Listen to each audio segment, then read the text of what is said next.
எல்லாருக்கும் வணக்கங்க. இது அர்ஜுன் கார்டன். இங்கே பாருங்கள், நான் தினமும் வந்து இந்த வெயில் வந்ததுலேருந்து என்னால் மேலே சமாளிக்க முடியல. அதனால் வந்து இவ்வளோ நேரம் வருவேன்.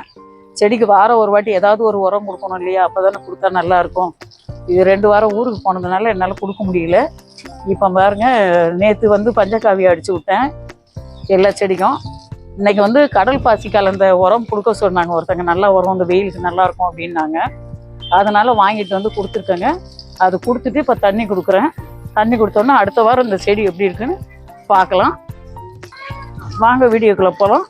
இப்போ பாருங்கள், வேர்க்கலைக்கு கொடுத்தேன்னா பக்கத்தில் இந்த நெல்லிக்காய் மரம் இந்த செடிக்கெல்லாம் கொடுத்துருவோம். ரோஸ், பன்னீர் ரோஸுக்கெல்லாம் எப்படி வருதுன்னு பார்ப்பேன். ஏன்னா ஃபஸ்ட்டு முறை இப்போ தான் நானும் கொடுக்குறேன்.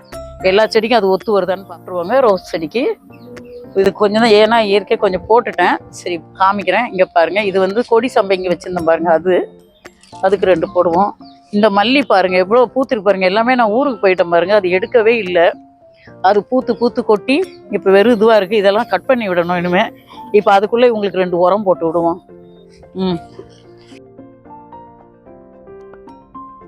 இது மாதுளை மரங்க. மரம் என்னமோ நல்லா ஃப்ரெஷ்ஷாக இருக்கும்.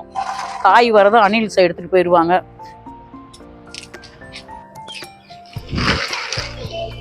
முக்கியமான செடிக்கு மட்டும் தாங்க போடுறேன். சும்மா அந்த இதுக்கெல்லாம் குரோட்டன்ஸுக்கெல்லாம் போடலை. இது சுண்டைக்காய் செடிக்கு பாருங்கள் எவ்வளோ அழகாக பூத்துருக்கு பாருங்கள். பாலைவன ரோஜான்னு சொல்லுவாங்க. இது போடுவோம். இது மல்லி எடுத்து நட்டு வச்சேன் பார்த்தீங்களா, அது இப்போ தான் துளிர்க்க ஆரம்பிச்சிருக்கு. அவங்களுக்கு 2 போட்டு விட்டுருவோம். இந்த செம்பருத்திக்கு 2 போடுவோம். டபுள் கலரில் வச்சாங்க. இதில் அடுக்கு செம்பருத்தி ஒன்றும் லைட்டு பிங்க் ரோஸ் வந்து இப்போ இந்த சைடில் போடலாம். நான் இல்லாத டைமில் இந்த அணில் என்னென்ன வேலை பண்ணியிருக்கு பாருங்கள். எப்படி கடிச்சு உரிச்சிருக்கு பாருங்க. நம்ம கவனிக்கலைன்னா தண்ணி பார்த்துக்கிட்டவங்க நல்லா ஊற்றிருக்காங்கங்க. இது இந்த அணில் இப்படி பண்ணி வச்சிருக்கு வேலை. இப்போ வந்து இந்த திராட்சைக்கு போடுவாங்க. இப்போ இலையெல்லாம் பழுத்து இருக்கு பாருங்க. இதுக்கு வந்து பஞ்சகாவியை அடித்து விடணும். இதை அடித்து விட்டோம்னா இந்த பழுத்த இலையெல்லாம் உதிர்ந்து கொட்டிடும். கொட்டிட்ட பிறகு நமக்கு இந்த மாதிரி புது இலை வரும். பாருங்க, புது இலை இப்போ தான் வருது பார்த்தீங்களா. திரும்ப காய் பிடிக்கும். அப்பப்போ புது இலை வரும்போது எங்களுக்கு ஒரு 10 திராட்சை கொடுக்குது. இந்த திராட்சைக்கு போடுவோம். இதுவும் பிச்சிப்பூ. இது சேப்பங்கிழங்கு. சும்மா 2 கிழங்கு வீட்டில் இருக்குன்னு எடுத்து வச்சேன். இந்த ரோஸுக்கு 2 போடுவோம். இந்த ரோஸுக்கு 2. வெயிலுக்கு பாவம் ரோஸுங்கெல்லாம் ரொம்ப கஷ்டப்படுதுங்க, தாழ முடியல. அப்படியே அதில் பாருங்க, ஒரு ரோஸு பூத்துருக்கு. அதில் 2 மொட்டு இருக்கு பாருங்க.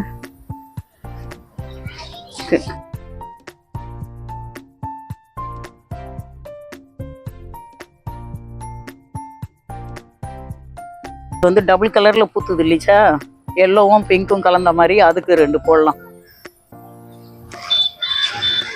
இது வாங்கி வச்சு பூவெல்லாம் இப்படி கருகி போய் தான் வருது. அது என்ன கோளாறுன்னு தெரியல. செடி சரியில்லையா என்னன்னு தெரியல. அது இது வச்சுருக்கேன். இதுக்கு 2 போடுவோம்.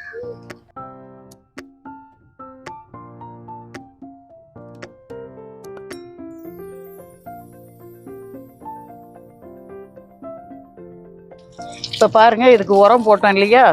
இப்போ கொஞ்சம் தண்ணி ஊற்றி விட்டுருவோம். அப்போ தான் வந்து செடி வந்து கொஞ்சம் நல்லா இருக்கும், வாடாது. அதனால் தண்ணி அதுக்கு ரோஸுக்கு மட்டும் கொஞ்சம் மேலெல்லாம் தொளிச்சு விட்டா ஃப்ரெஷ்ஷாக இருக்கும்.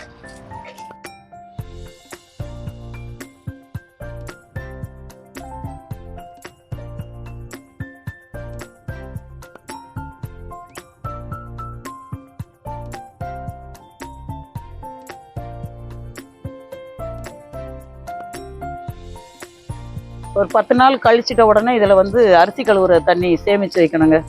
அரிசி கழுவுற தண்ணி, காய்கறி கழுவுறது இதெல்லாம் போட்டு ஊற்றி வச்சோம்னா கொஞ்சம் நல்லாயிருக்கும். தண்ணி, மாவு தண்ணியெல்லாம் அது கொஞ்சம் புளிச்ச உடனே மோர் கலந்து ஊற்றிட்டோம்னா செமையாக இருக்கும்.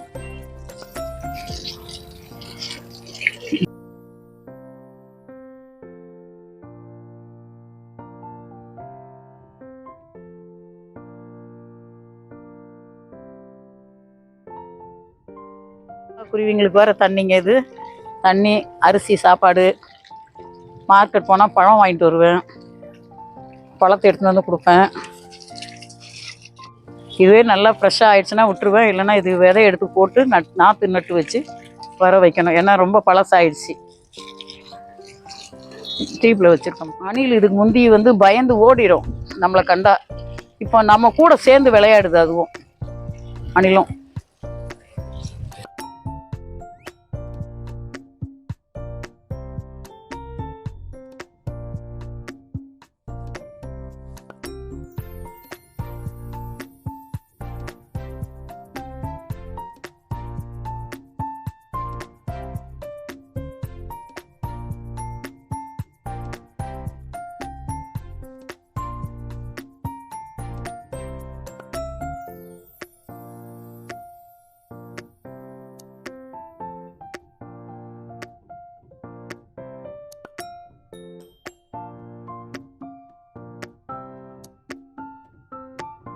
இந்த சுண்டக்காய் மரம் வந்து இப்போ காய்க்கிழங்க பூத்த பூவெல்லாம் கொட்டி போச்சு. இதை கட் பண்ணி விடணும்னு நினைக்கிறேன்.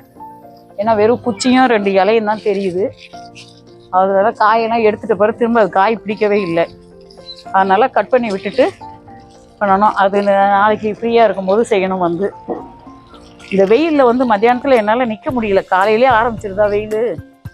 இதில் வந்து எப்படி நிற்கிறதுன்னு தெரியல, ஒரு மாதிரி கேராக வருது. அதனால கீழே போயிடுறதுங்க.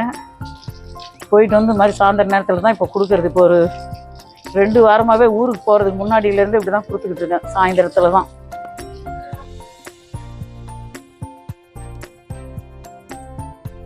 இந்த வீடியோ பிடிச்சிருந்தா லைக் பண்ணுங்கள், ஷேர் பண்ணுங்கள், சப்ஸ்கிரைப் பண்ணுங்கள். இது அர்ஜுன் கார்டன். நன்றி, வணக்கம்.